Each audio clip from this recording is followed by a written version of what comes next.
Bonjour, morning du 20 septembre 2018. Donc on a un marché qui a corrigé après le rebond de mardi dernier. Bassem vous donnera plus de détails sur l'activité boursière d'hier ou sur la séance. Après je reprendrai la parole pour commenter un peu la situation des taux et liquidités sur le marché monétaire et obligataire en Tunisie. Donc, je cède la parole à Bassem pour commenter la séance d'hier. Merci Qais. Bonjour tout le monde. En fait, le marché, il a quasiment perdu ce qu'il a gagné lors de la séance d'avant-hier. En tout, le taux index il a reculé de 0,23%. Nous sommes à 7924 points.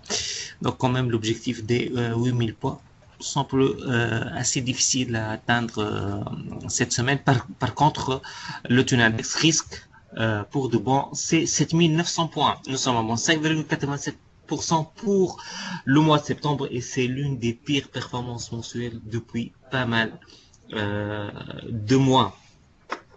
Pour la séance d'hier, c'était une séance avec un volume moyen à peine 4 millions Il y a bien sûr une transaction de bloc sur la BT 131 370 titres à 8 dinars 100.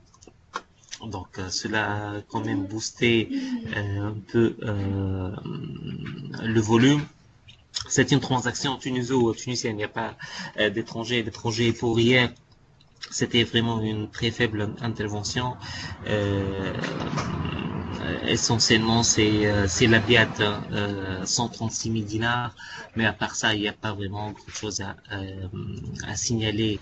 Pour les écarts de la séance d'hier, Topat la meilleure performance, donc elle continue à rattraper le cours qu'on a vu le mois dernier progressivement. On note surtout la CIFAT plus 5,85% et Assad oui dinar 600 plus 4,62 quand même Assad. Il y a une cette légère reprise pour la troisième séance de suite. Côté baisse, Monoprix, moins 3%, 8 dinars 73 et Daily Holding, moins 2,14% à 16 dinars 500. C'est ce qu'on a pour aujourd'hui. Je cède la parole à Chris.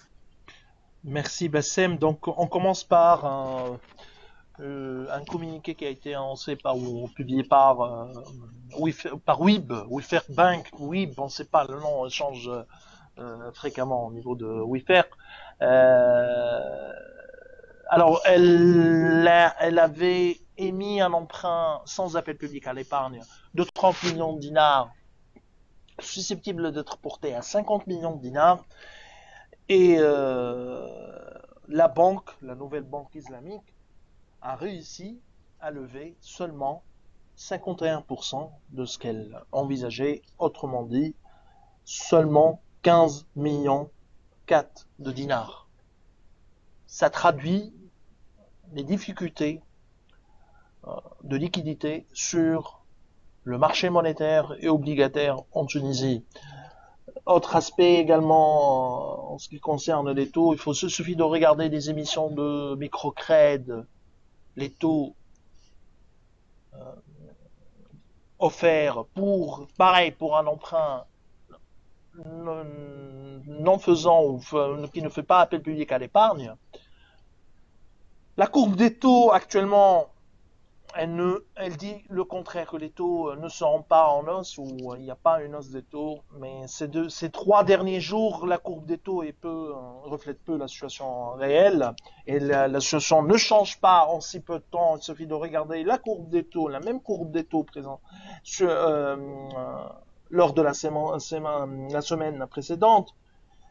Le Trésor qui annonce une nouvelle adjudication d'échange après l'échec de la première adjudication d'échange. Ça concerne le BTA, le bon de trésor, maturité octobre 2018, un encours de plus de 700 millions de dinars, et a échangé en contrepartie des lignes décembre 2023, juin 2025 et juillet 2028 dont la dernière adjudication était à plus de 9,5% en taux moyen.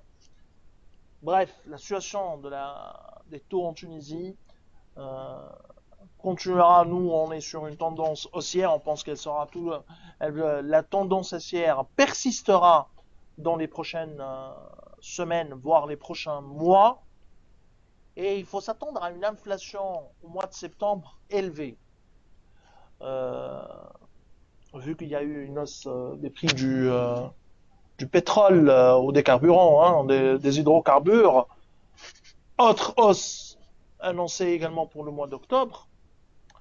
Donc, les pressions inflationnistes persisteront également. Ou devraient persister, nous on pense. On table sur une pression inflationniste élevée, à suivre de près également les taux de change. L'euro a atteint des niveaux records. Il ne faut pas oublier que pour les premiers semestres, les taux sont restés stables par rapport à l'euro essentiellement. Et donc les sociétés exportatrices en profitaient moins.